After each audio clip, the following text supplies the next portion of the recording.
in this room witnessed what happened in the recent US election and thought, what just happened? So that's why we decided to call, well, we had a few variations on the theme, as you can imagine, but we decided to call tonight's event, What Just Happened?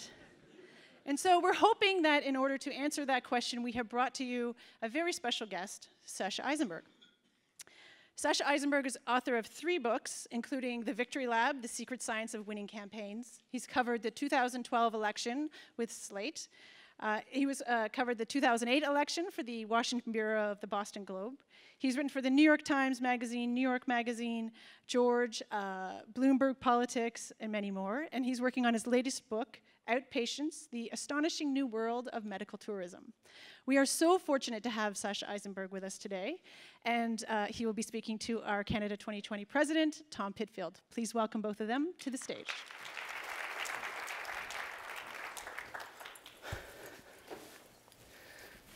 Hello. Okay. Hello, everybody. Welcome. Thank you. Welcome, Sasha. Thank you.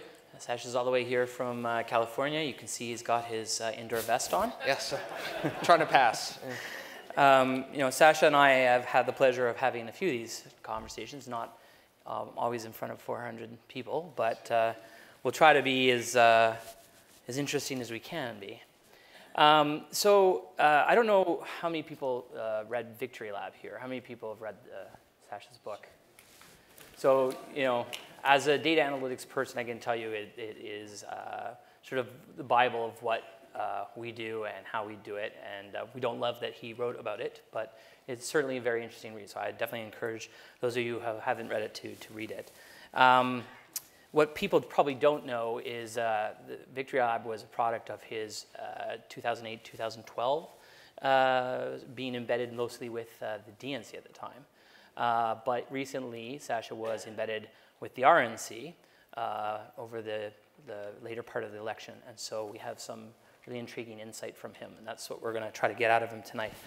So I guess the base question I have to ask you essentially was, did Trump and the RNC, did they know they were going to win? No. Would you like to elaborate on that? Sure. I mean, did they have a clear path to victory?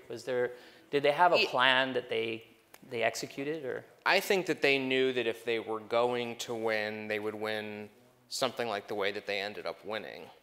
But you know, they were running. So there were sort of 2 separate data operations, one at the RNC and one on the Trump campaign that did not always play so well together.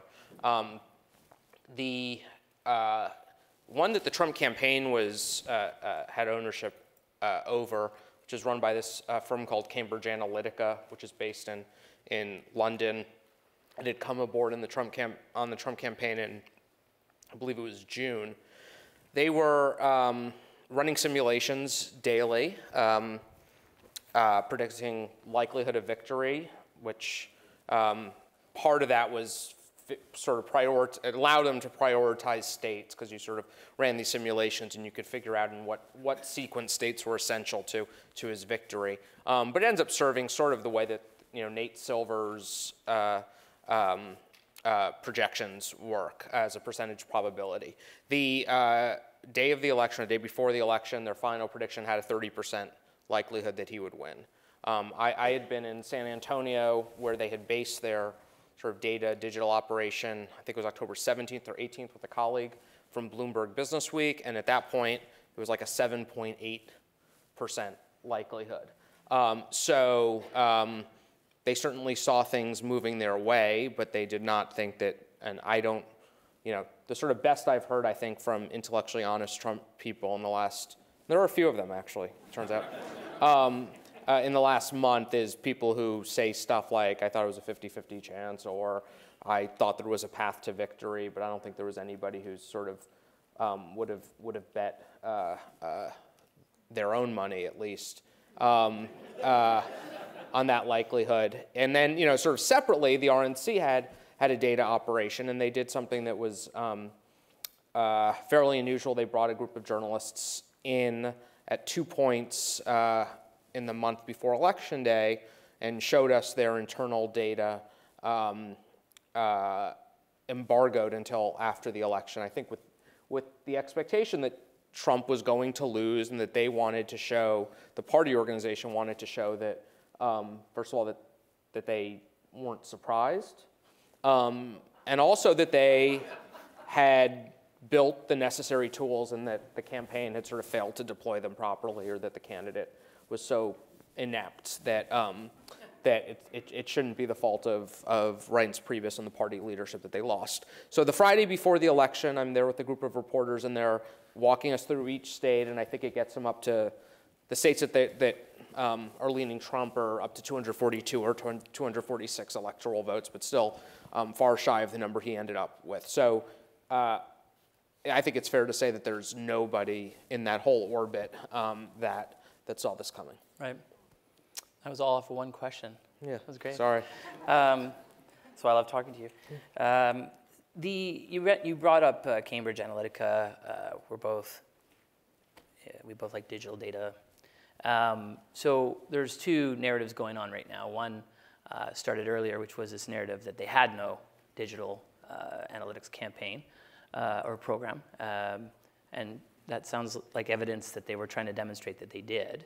The other one now is emerging, and of course the victor gets to write the story, but that he had a cutting edge, or at least found a different way of doing digital and data than other suppliers and vendors were capable of doing at the time. So I guess which is it? Like, which is the true story? So the RNC had built out a data operation that was going to be ready for whoever the candidate was. I mean, they had an expectation very different than the one that the Democrats had, that somebody was going to emerge from this 17-person field, possibly with depleted likely with depleted resources, possibly damaged after a long primary. It wasn't clear early on. There was not the type of institutional favorite the way Hillary Clinton was. The DNC had sort of prepared for this year, always kind of expecting they knew what the shift from the primary to the general was going to look like. The RNC didn't, and so they invested heavily in developing a lot of tools that they hadn't had in a sophisticated form in 2012, with the idea that Marco Rubio or Ted Cruz or Jeb Bush or whoever would benefit from them. So that was happening sort of regardless of Trump. I think it is fair to say that among the even 12 most serious of the 17 candidates who ran, Trump had the sort of most primitive operation during the primaries from a sort of tactical and technical perspective. I think it's sort of worth thinking of a couple of tracks. There's like the data that you collect, there's the analytics that you do with it, and then there's there's analytics you perform on it, and then there's sort of how you deliver communications off of it. To start in backwards here, the Trump campaign basically wasn't doing any form of targeted communication during the primary. The Trump campaign was what you saw of the Clinton campaign.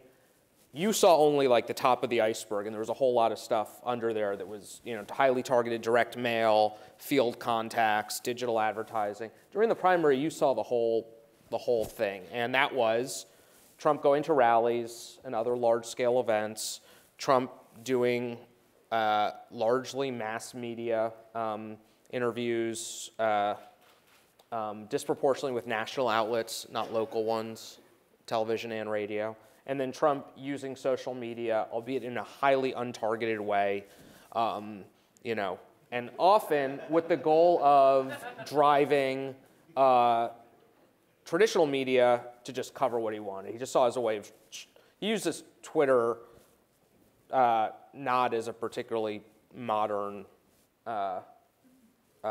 communications tool. He uses Twitter the way that you might use a billboard or a skywriting plane, which is like, here's a sentence, and now I want people to talk about that sentence for the next day, right?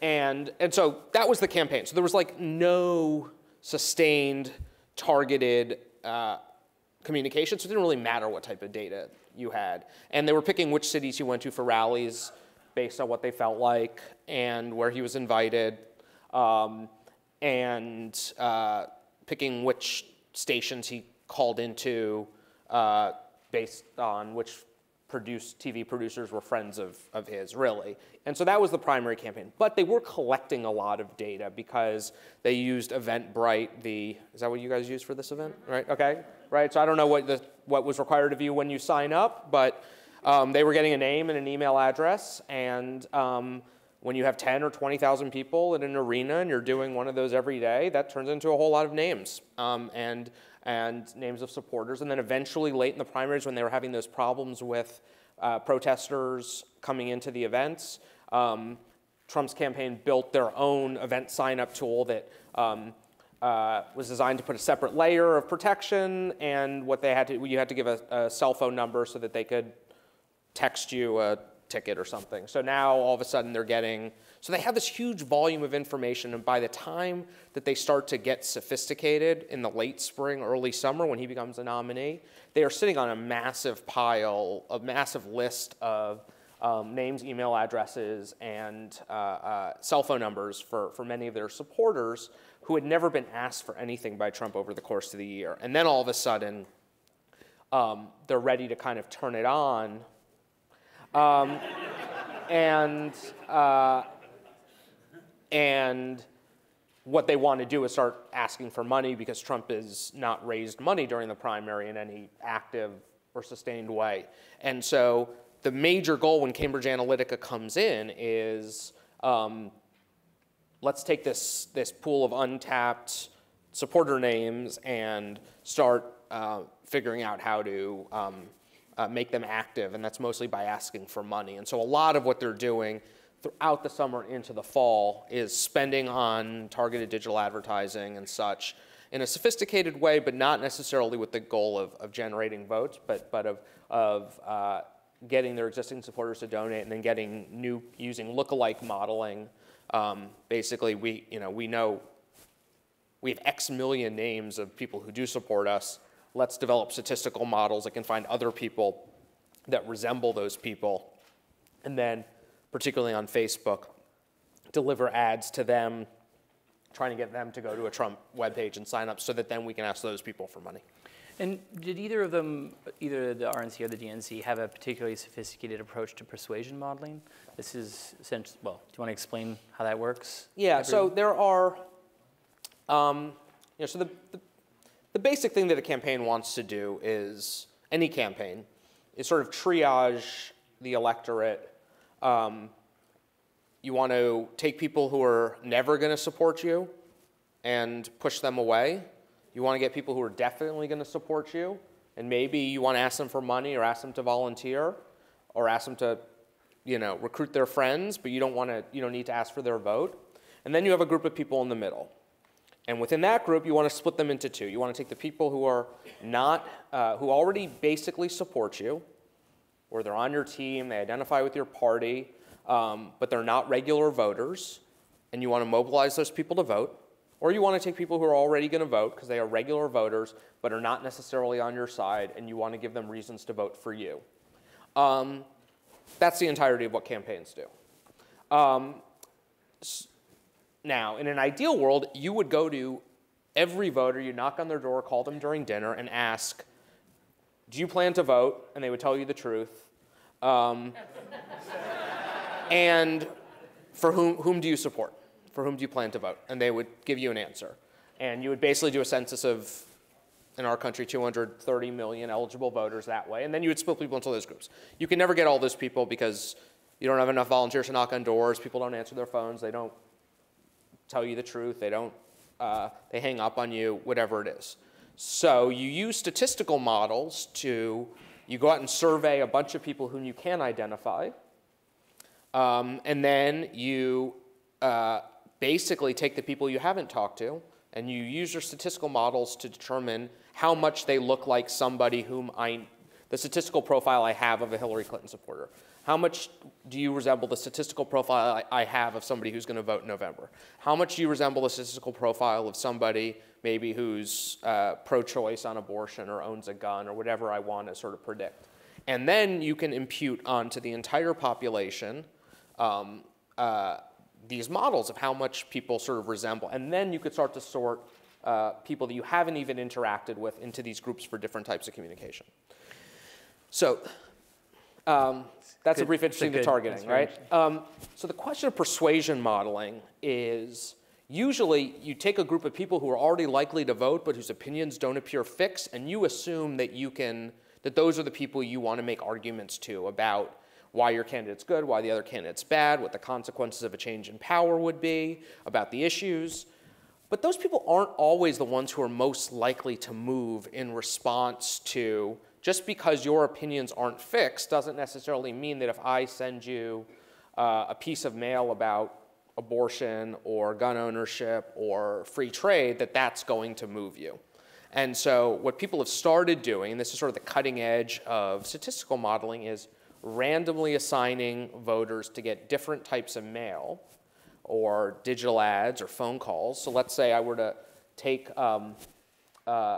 people in this room and randomly assign a third of you to get a piece of mail about free trade, a third of you to get a piece of mail about gun ownership, and a third of you to get mail about abortion. And I've surveyed the room beforehand, and then I survey afterwards, and I find out that the people who got the gun mail change their opinions towards Hillary Clinton at a higher rate than the people who got the other one. And then what I'm doing is I am building a statistical model to determine how much people I didn't send that mail to look like the people who moved in response to the gun mail. So this is, the Clinton campaign did a version of that as the Obama campaign did. One of the challenges, though, and as best I understand it, the Trump campaign and the RNC didn't, but one of the challenges for the Clinton campaign was Trump was such a different candidate that they had to wait until fairly late to start testing the issues and messages that would work against Trump. And it took them late into the summer to, Trump was this kind of target-rich environment for everybody. For his Republican opponents, for Democratic opponents, for researchers, for the media. There is so much to talk about with Trump, most of it for either his opponents or media, stuff that could be framed negatively, that the challenge was not in digging up stuff to use against him, but was figuring out which of the stuff you could use against him to prioritize. And the general thinking is you want to settle on one or two or three things so that you're telling a sort of coherent, repetitive story and not throwing out a new thing every day. And so you could take this long list of negative Trump attributes. He's made money at the expense of normal people. He's a liar. He's corrupt. He has no experience. He would be dangerous as commander-in-chief. He has ties to Russia. I mean, we could open this up to the floor, right?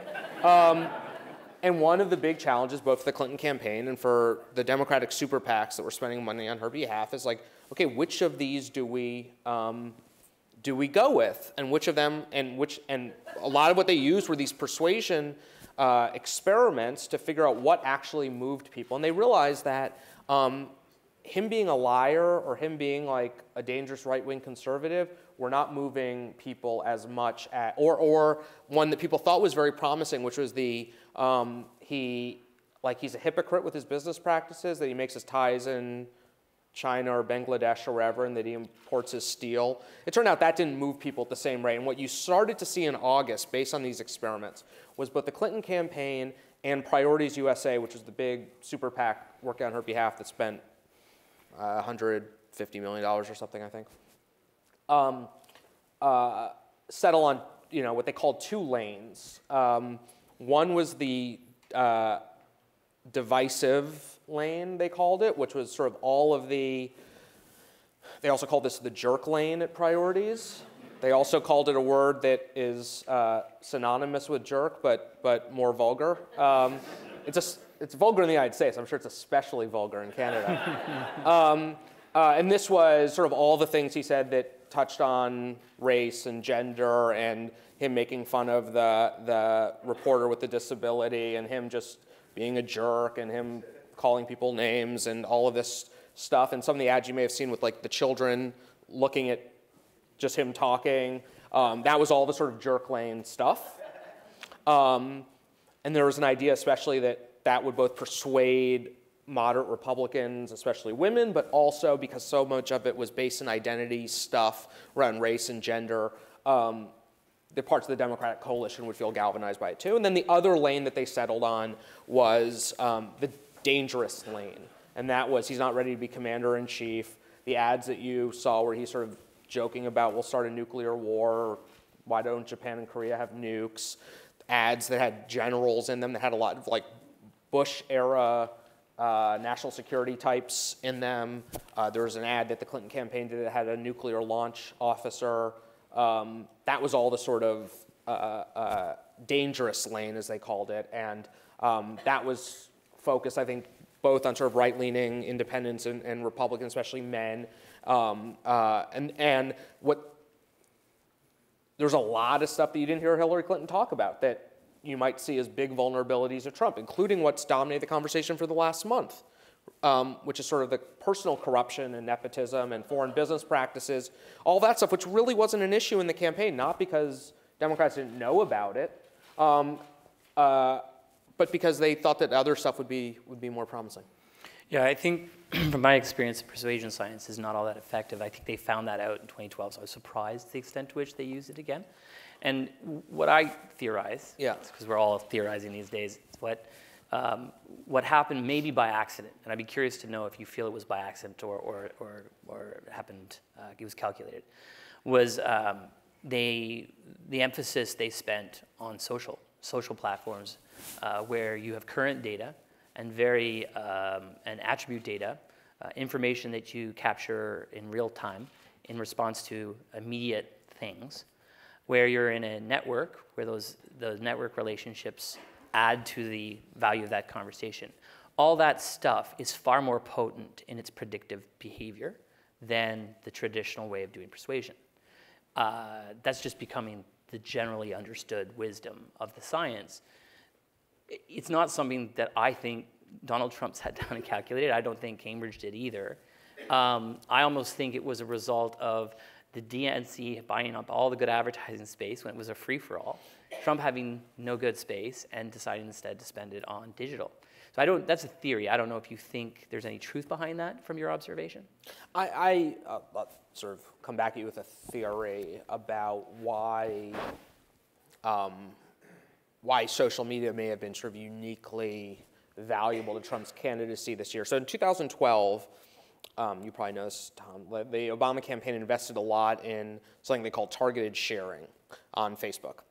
And Facebook regularly changes their rules in terms of how much data they make available to advertisers. But in 2012, the Obama campaign was able to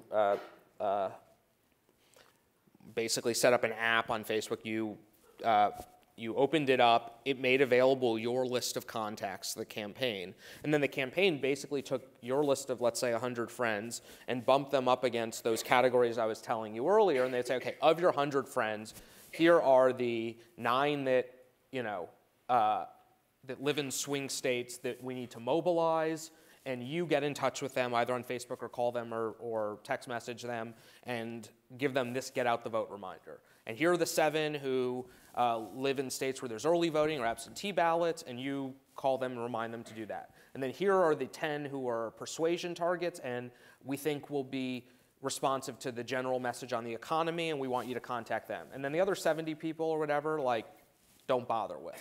And that was very exciting, I think, because it took the network and its reach and the ability to use you as the agent of a message from a campaign, but allowed the campaign to prioritize to whom you talked. Yeah. And one of the things that individuals are really bad at is if I told you, go talk about Barack Obama or Hillary Clinton or Donald Trump or whatever, to go figure out which of the 3,000 friends of yours on Facebook you should go talk to, odds are you would probably go either talk to the people you always talk about politics with, who either are the ones who agree with you already and are already most active and most likely to vote and most likely to return their absentee ballot on time, or the people that probably have the most opposed positions, but you have some, messianic self-confidence that you can be the person who's going to turn them around, right? And those are probably not the people that campaigns want to look at, who are ones who are not regular voters and probably only marginally involved in politics or have totally ambiguous political views or conflicted political views. I think that probably worked pretty well as a sort of paradigm for how you optimize use of Facebook with real supporters when you had a fairly conventional Democrat and a fairly conventional Republican talking about a fairly conventional issue set.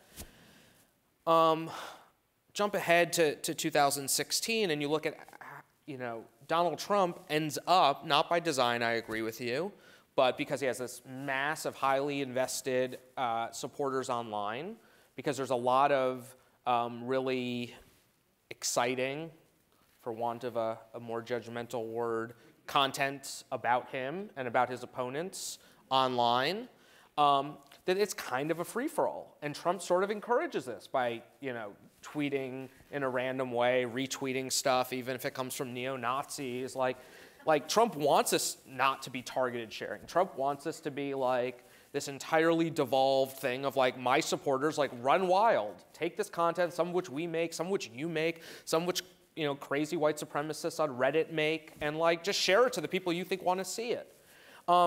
Statistical models are, but who are the people who want to see it? Well, like they're probably the people that in your lives would respond well to this provocative, even impolitic piece of content about Donald Trump's views on Mexicans or on Muslims or this vaguely sexist meme or whatever it is. Statistical models would be really bad at predicting who. They're very bad at it. Very bad, because people lie, or people either have implicit bias and they don't really think of themselves as or conscious of their sexism or racism or whatever it is, or they're conscious of it and they lie to pollsters because they know that there's a right answer, and they don't give it. And so statistical models can be really bad at telling you which of your friends should you show this to and which of your friends should you not. And specifically how to show it to and them. how and when to show it to them, right. But we're all probably pretty good at figuring out which of our uncles is the most racist. And so if basically the invitations to your supporters go on Facebook and pick the friends of yours, the people in your coworkers, friends, relatives, your broad social network, and one of the things that's changed about Facebook in the last 4 years and 8 years is how broadly used it is across the American population, across age ranges, across demographic groups, across geographies. I think people are going to be pretty good at sorting and are going to be a very useful filter. If I ask you which of your friends are most likely to respond to Donald Trump's message that the top marginal tax rate should be 29% instead of 32%, you'd probably be horrible at guessing.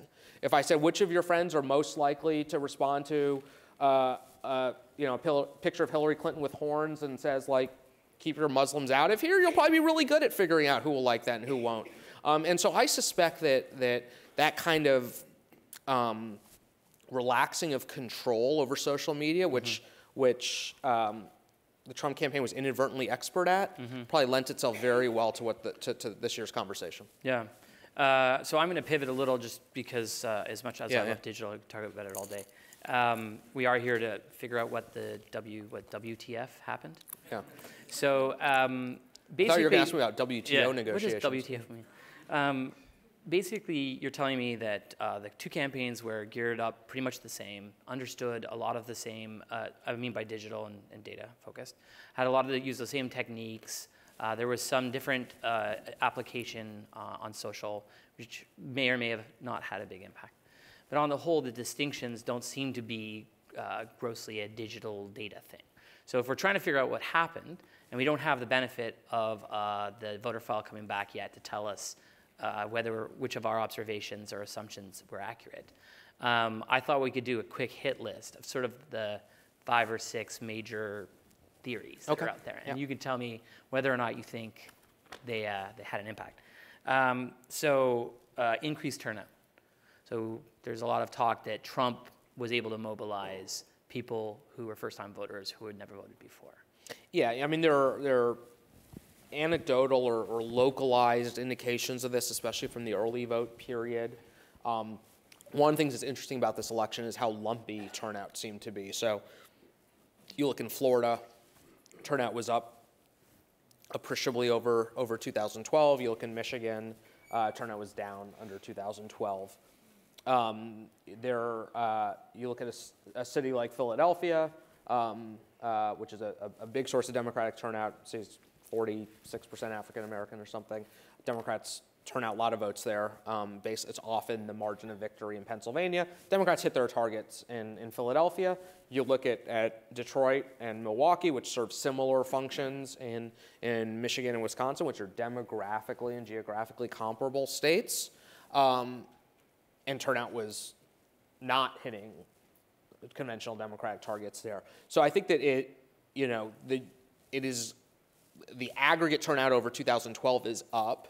In some places, there are reasons to believe that there may have been a turnout surge for Trump, particularly in rural areas or sort of smaller cities. This is one place where we do need the voter file to figure out. But I think we may come away concluding that impacts were really uneven, and part of it may have to do with the reason that the Republican ground game was being run entirely by the RNC and the state parties, with no real input from the Trump campaign by design. And so, the first state that really had a ground game staffed at sort of full throttle was Wisconsin. Why? Because Reince Priebus, the chairman of the RNC, is from there. The incumbent governor, Scott Walker, who's a close friend of Reince Priebus's, he's a party guy. He's obsessed with the state party machine. And Ron Johnson, an incumbent Republican senator, was on the ballot. So they were opening offices and hiring staff in Wisconsin in the summer with national Republican money for reasons entirely apart from Donald Trump's strategy. And so I think that we may come away realizing that the unevenness has a lot to do with sort of local incentives rather than the Trump campaign's priorities. Mm-hmm. And the thing about turnout is for it to be really valuable, it's an understanding of where your strength is and getting the vote out in those markets where you think you have a chance of winning, especially in the electoral college system. And in order to make that calculation, you have to have a sense of what you're doing, whether you're winning there. Yes. And we all know the story of the polling in this campaign, or the forecasting in this campaign. So I have another one on my list, but then I have a follow-up. So the one on my list is this idea of margin of error. So typically we run campaigns with margins of error or anything, frankly, any kind of polling is typically in the 4 to 5% range. New techniques, online panels, really large, super-sized panels have allowed, statistically, the argument is, to get to a sub 1% rate of error. So when you have a 1% margin of error, it opens up a lot of paths to victory that you think you have, but that you might not have. And so in this case, the Hillary campaign, or the Clinton campaign, made the decision to go wide.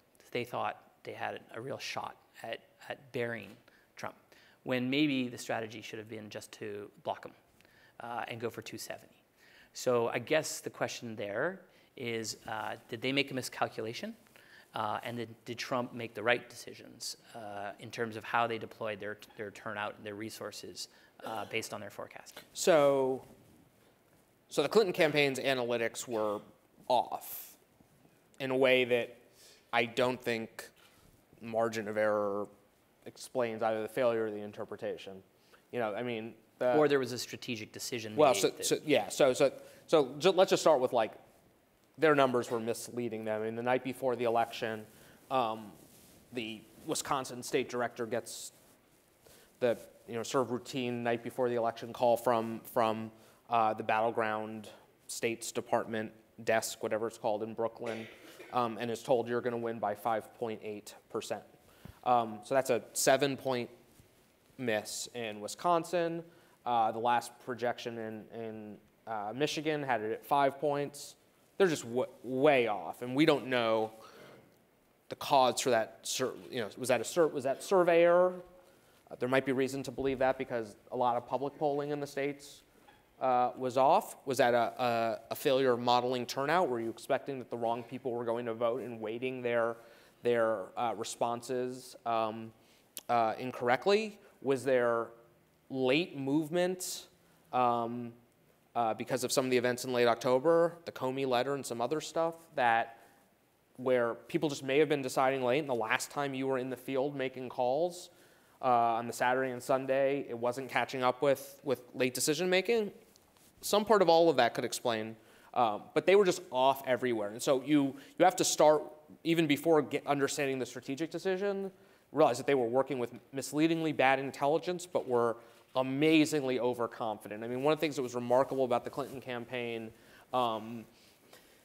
was, people talk about data-driven campaigns or whatever, but as best we can tell, this was a campaign that really did institutionalize without and did not give a lot of space to second guessers about what the analytics department was producing. And so, before the election, Robbie Mook, the campaign manager, was sort of celebrated for being incredibly disciplined and focused.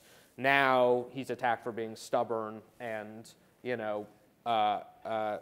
not open to second guessing. But they basically put a whole lot of faith in these numbers that the analytics department were seeing, and probably there was a lot of confirmation bias in looking away, pushing away stuff that was contrary to it.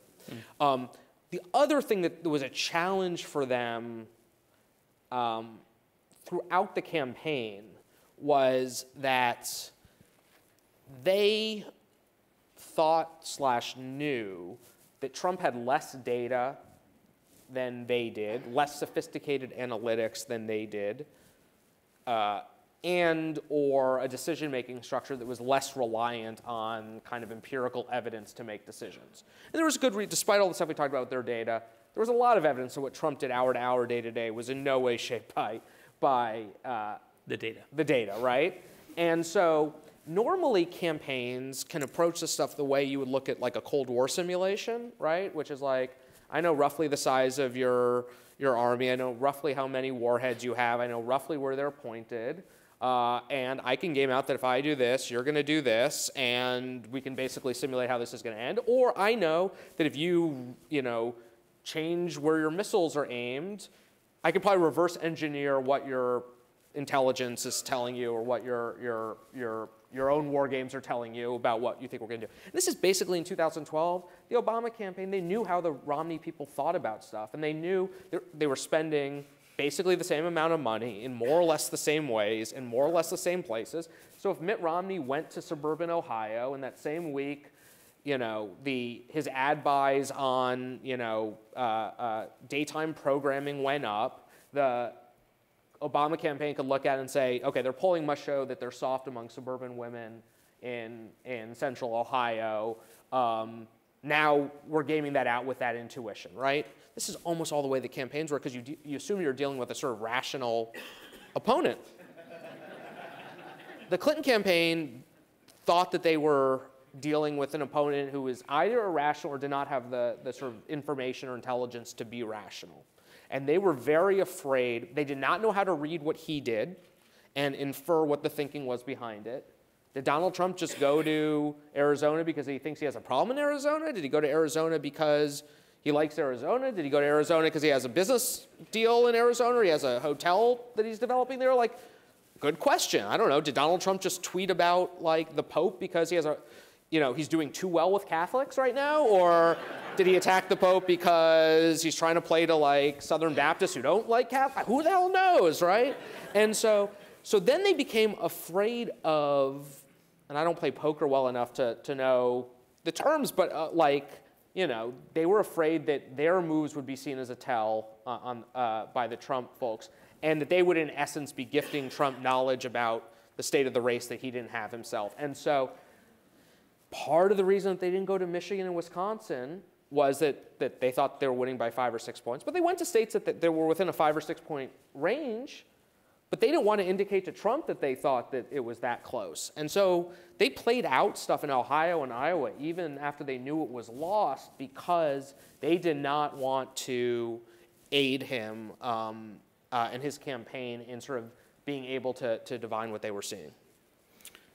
I think we could probably talk a lot more about the polling industry. There's a lot of interesting components to this. The fact that people, it seemed, didn't want to share that they were supportive of Trump. They effectively lied. That they oversampled certain segments. There's this barista versus construction worker scenario that they've called that basically explains the discrepancy around education level. And when you look at the data, it doesn't appear to be that income drove the decision making. It seemed pretty flat across parties, but it was in fact an education dichotomy that had been split by the educated group, the baristas, and these are stereotypes, of course, and the less educated, or the construction workers. And I don't know if you agree, by the way, that is the right analogy.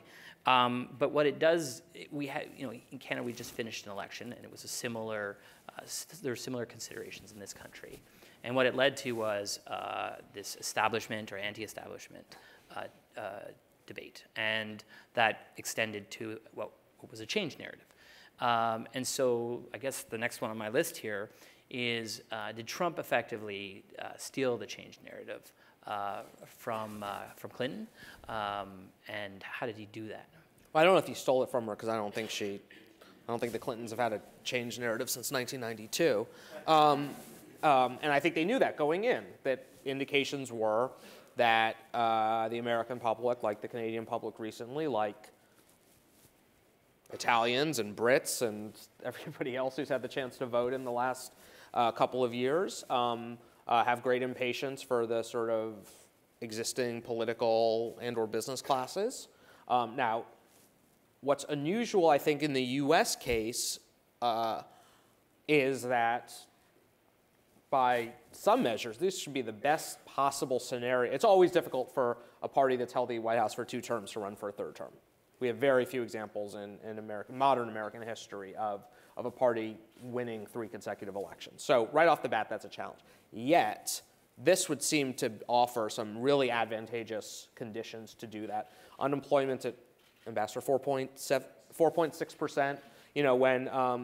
When Mitt Romney was running 4 years ago, his pie in the sky promise was he would take it under 6%. Is that right? The president's approval rating is in the high 50s, higher than it's been in years. There are a lot of indications that, the economy, which is usually the driver of discontent, is doing well, and that the current administration is quite popular. And so where does that appetite for change and that economic anxiety, which polls showed were was the dominant dynamic, dominant issue for voters in the race, where does that come from? I think you get to this, yes, so I think it's economic change is being experienced very differently by people who might superficially seem similarly positioned. And that, the assumption was, right, that fine, like, I haven't read my Marx recently, but I assume it's widely assumed that classes experience economic transformations differently. And the assumption was that the best way to define class was by income level. And the fact is that income level wasn't predictive of support. Education level was. And I think that we need to, reconsider our notion of how we sort people into classes in a sort of post-industrial economy where there's not a lot of middle-class wage growth, and education levels, right? And so Hillary Clinton, the best predictor of support for Hillary Clinton, aside from some racial and ethnic subgroups, was do you have a college degree? And by extension, the best predictor of support for Donald Trump was do you not have a college degree? The easy way to think through that, certainly if you're a person on either side, right, is to say, well, either the elites liked Hillary and Donald Trump was taking this campaign to the elites, and of course, so things broke down that way, or you say, okay, all the dumb people voted for Donald Trump. Neither of which is terribly satisfying, and is not going to be that useful in 2020 or 2024 when neither Donald Trump nor Hillary Clinton's on the ballot. And I think we probably, countries, economies like ours should start thinking about why it is that, the construction barista thing is, let's say 2 people both make, both make $40,000 a year, bless you, or let's say one makes $40,000, one makes $60,000. Why is the person who is making $40,000 broadly more happy with the trajectory of the economy than the person making 60,000. Well, the person making 60,000, like let's say that, you know, it's a construction worker who's paid a prevailing wage in Cleveland of, you know, of $50 an hour, but doesn't have a college degree. Probably their short-term satisfaction is relatively high. They're employed.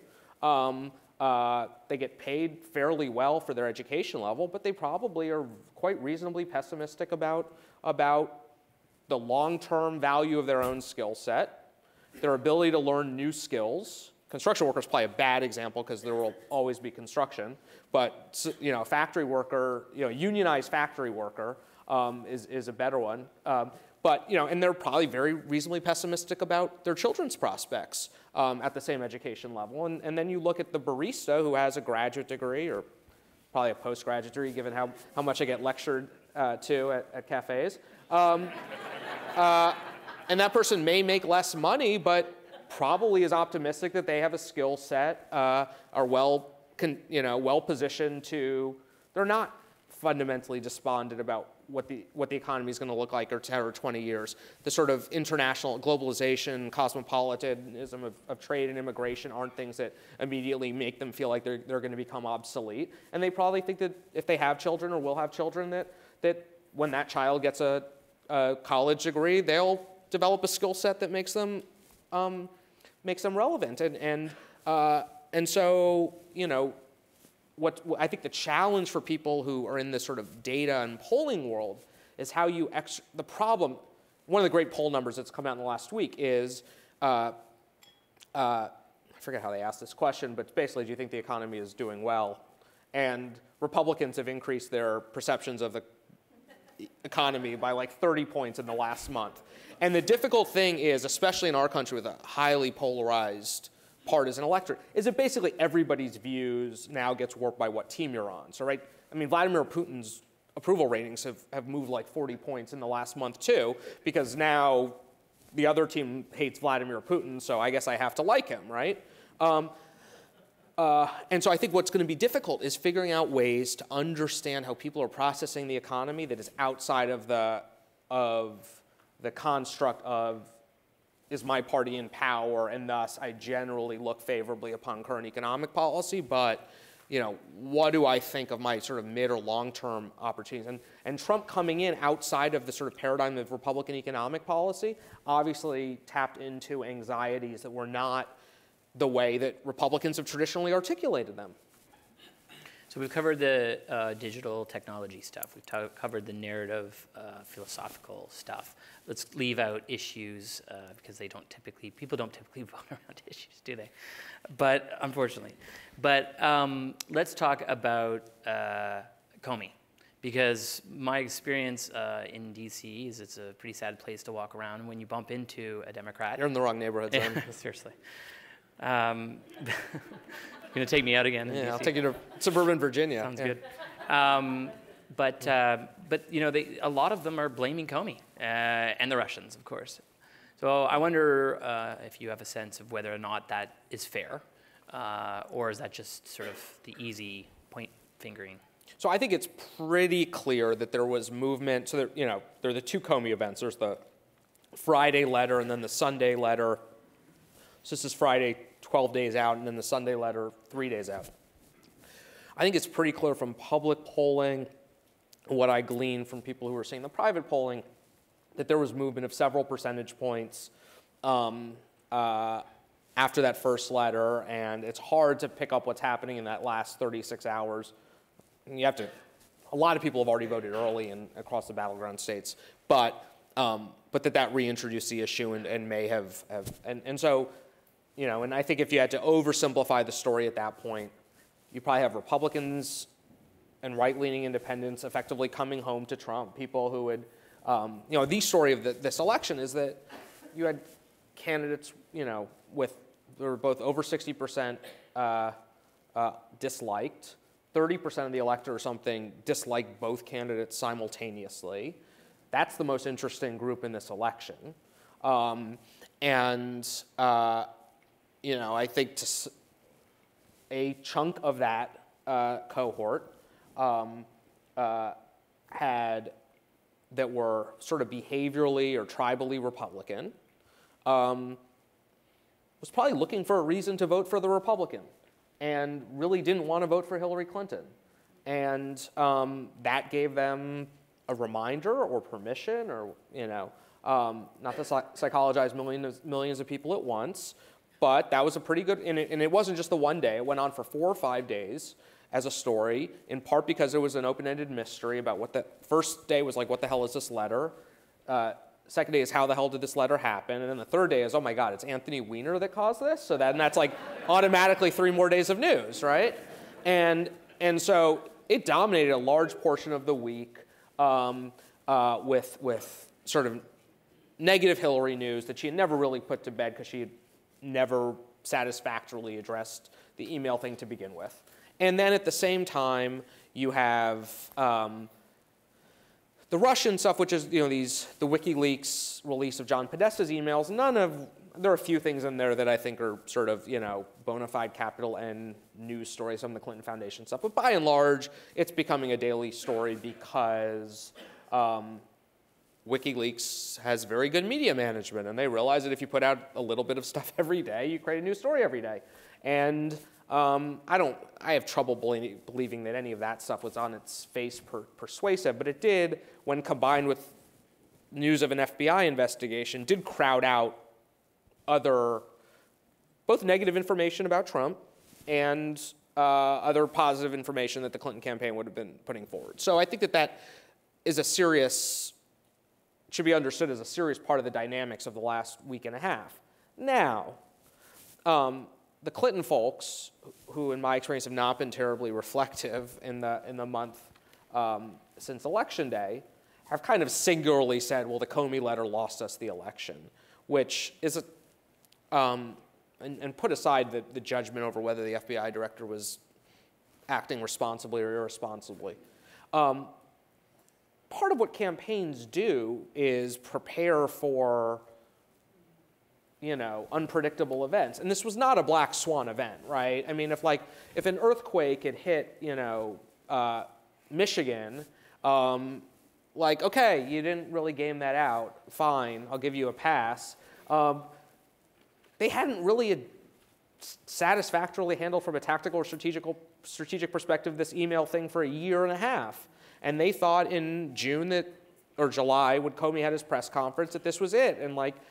And the fact that they were flat-footed as they were in late October and let this thing drag on for several days is a certain, might not be high incompetence, but they are turning themselves into sort of passive victims of the news when the whole point of campaigns is that that news is going to happen and you need to be able to respond to it. And so I think that they were, and so I think that they are to probably, if just from a campaign school perspective, to be judged on their handling of that. The other thing, which is just worth from the counterfactual perspective always, if these were Republicans who clearly had or right-leaning people who had a significant established resistance to voting for Hillary Clinton, I wonder what else it would have been if it hadn't been the Comey letter that would have been the kind of catalyst of having them vote as one would expect tribally them to vote, right? These people obviously, after everything, this is 10 days, 15 days after the Access Hollywood tape, you've been given every reason on earth not to want to vote for Donald Trump, right? And these people still are not sold on voting for Hillary Clinton. My guess is that some other minor scandal or controversy, or she wore the wrong pantsuit, or whatever it would be, sometime on October 20-something, would have then become the story we tell afterwards, that if it hadn't been for the way Fox News covered that pantsuit, she'd be president. It's well, no, she had a year and a half or 25 years, depending on how you want to look at it, to, persuade an electoral college majority's worth of people to vote for her. And the fact that 14 days out, these people were still able to be pushed by this, I think, suggested that probably they were never going to be her voters regardless, and that and that this becomes a very convenient sort of catalyzing moment, but probably does not explain why they ended up where they ended up. My wife will tell you I have opinions on everything, but this is specific to the Trump campaign.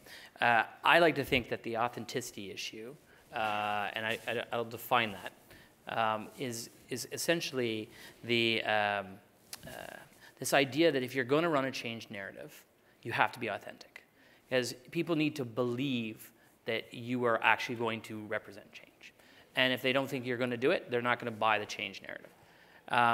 I think if we argue that Trump represented the change narrative more effectively, and everyone thinks of Hillary as the establishment, then I guess people thought of Trump as being more authentic. I guess just saying whatever you want, anytime you want, can be seen as an authentic quality. There are, and if look, and this is one of the places where how somebody runs their campaign is probably instructive about how they'll govern. If part of what you don't like about the political establishment is you just want somebody to mess stuff up, and somebody will get rid of all the niceties and the go along to get along thing. I mean, there's a reasonable structural critique of how Washington works, where Donald Trump is an almost cartoonish symbol of how you would. Of a foil to that, right? And he ran his campaign in a way that if you want somebody who's going to stick it to the politicians, well, he's given you a year of showing you what it looks like when a guy doesn't care what the political class thinks of him, right? No, he had changed long before before he won. So I guess my question is, some would argue that Trudeau was also seen as a change candidate in large part because of his authenticity as well. And there are a number of politicians in this country who are sounding and looking a little bit more like Trump every day. And I guess my curiosity is, do you think this is a tactic or is it something that translates? Can we expect to see, I don't know, a reality television star here in Canada emerging anytime soon? I did not know I'd have to watch the conservative leadership debates to be prepared for this question. I think we should always, for probably any of the things we've talked about here, recognize how unique a figure Donald Trump was and is in political life. And my guess is that we will, if we were to reconvene in 4 years or 8 years, we would probably laugh at the number of examples in each of our countries of people overlearning the Trump lessons or misapplying the Trump lessons. Here's a guy who came in basically with universal recognition, who came in with a almost heroic story of business success. Granted, it was created on a television set, but for people who watched The Apprentice and bought into the world of The Apprentice, he was the guy who solved every problem, who could take it on any solution, any situation, and fix it. And most importantly, I think and this explains Trump's willingness to be audacious with his sort of tactics and strategy, is that he was operating according to a lot of short-term incentives when most politicians operate according to mid or long-term incentives. So I thought all this year, and I still probably would bet that Donald Trump has run his only campaign for public office ever. And if you look at the people he was running against in the primary, they were already looking ahead to after the primaries or after November, win or lose, right? Ted Cruz and Marco Rubio were thinking about what happens if I go back to the Senate as a loser. John Kasich was thinking about if I run for a president again in 2020, how do I have a donor base that still has confidence in me? If Carly Fiorina was thinking maybe I run for RNC chairwoman, so that means that I need to get all these party people to support me. And so that hems in the things that you do. And everybody's like, oh, Donald Trump managed to dominate media attention every day. So if I just say outrageous things and act like hyper-authentic, maybe I could dominate media attention too. This isn't like some genius insight of his. I think everybody we could probably walk to Center Block, yeah, is that what we call it here? Parliament Hill, and take any any MP out and said, like, if you wanted to dominate the local news tonight or national news tonight, what would you do? And he said, like, I'd probably like insult the Pope. And then I would say, well, why wouldn't you? That would be a very good media strategy because you'd get all this attention, none of your opponents would. And probably not just today, tomorrow, the day after. And then if you escalate it by like attacking the Pope's mom or something, you probably get another week of coverage. And the guy would say, well, like I have Catholics in my riding, and my supporters in the party wouldn't want to be associated with me anymore, and people wouldn't take me seriously when I come back to Parliament, so I'm not going to do that. And you say that's very reasonable. You are building a political career, and you make all sorts of calculations at the expense of your short-term profile and exposure and ability to command attention for long-term relationships and credibility and reputation. Hillary Clinton picked Tim Kaine because she was thinking about what it would be like to govern. And she was, I'm sure, already thinking about what 2018 and 2020 would look like. And, from a civil society perspective, like, good for her. But Donald Trump went in and never thought about the consequences of anything like even a day or two out, let alone a year or two out. And he didn't have a donor network to care about. He didn't care about what people in the party said. He was clearly willing to destroy his poll numbers on the way to winning the White House. I mean, he's the most unpopular political figure in like modern American history. And so like, I think a lot of people could make Trump-like calculations to advance their candidacy for leader or for national elections in any of our countries.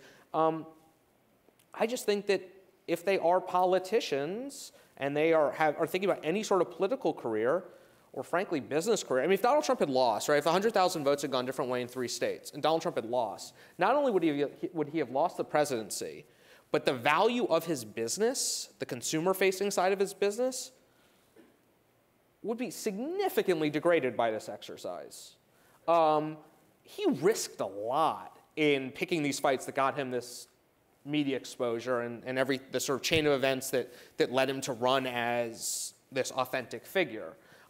Most politicians are risk-averse, quite reasonably, and wouldn't be willing to jeopardize their professional capital and such. And so I think anybody that wants to run as a Trump-like candidate for something, until they show you that they're willing to basically blow up everything that they have on their way to create conflict and escalate conflict to get attention for themselves, and create a sort of deep, intense relationship with a small group of voters, until they show you that they're going to do that, I don't think that they'll pull it off. And I think a lot of people will probably make the mistake of going halfway, and neither developing the intense relationship with a niche group of voters or dominating media attention in a way that squeezes out your opponents. And the other thing which I think we'll see, and it's more pronounced in our culture because there's so much more media and sort of so many more political professionals, but Trump is going to be used as an excuse or justification for politicians that don't really want to go out and raise money and don't really want to spend that much of their own money if they have it, and also don't want to go do editorial boards at newspapers, and also don't want to go talk to local party officials, and also don't want to go to interest groups and beg for their endorsements, and basically just want to go to large rallies where they're adored by masses of people and call into television shows from, a pleasant, probably heated seat on their toilet, right? Because Donald Trump figured out how to run for office by basically doing the things he wanted to do and not doing all the drudge work that most politicians see as the necessary cost of running for office. And I suspect that a lot of candidates will just use Trump as a reason of like, I don't really need to raise money, or I don't need to listen to these professionals, or I don't need to do all this stuff that really I didn't want to do in the first place, and now I have a kind of object lesson in how pointless it is. So I have time for one more question. Yeah. I'm going to take advantage of the fact that you are a journalist by trade, and there's another narrative that came out of the campaign, and that's that the new term, or a term that was new to me, which is fake news.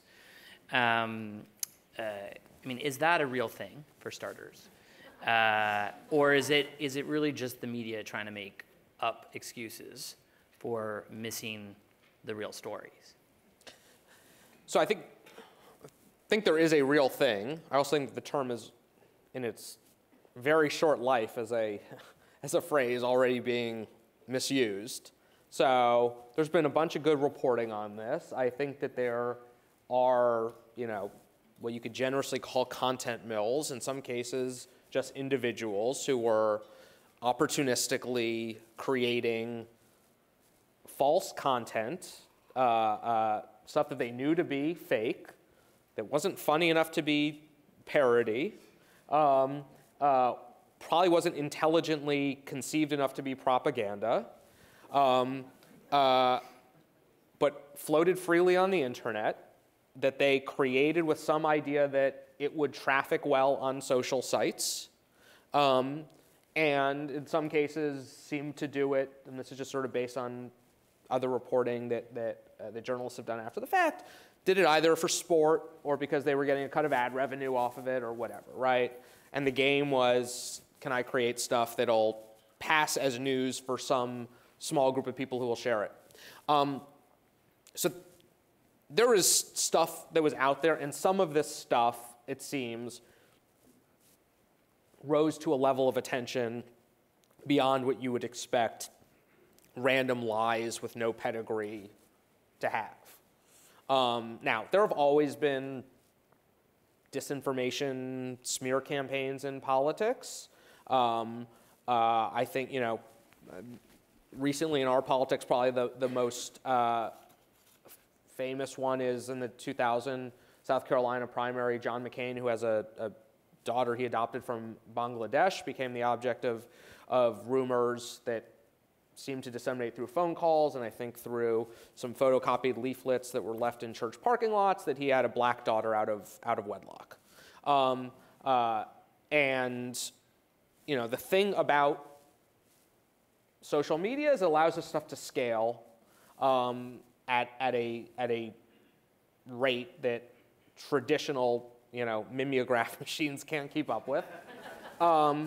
And you don't need a whole lot of labor to be placing the phone calls or going to the church parking lots. And so this stuff can spread without clear patrimony. And I think that we should be concerned about that. And I also think, and this is as much from a media perspective as from a campaign perspective, Facebook's algorithms for determining what and how what it promotes and shares among non-paid content, right, are totally opaque to everybody, and they, as best we understand, change according to the company's practices, which is fine. But it means that it is very hard for individual readers or news consumers to see stuff with any, it's very hard to be, you can be an informed reader. News literacy is a term that people use in journalism schools. And I think a lot of people, without knowing it, become fairly intelligent consumers of media because you either profile, the people who read the Toronto Star are like this, the people who read the Globe and Mail are like this. I kind of see that they have different demographic groups.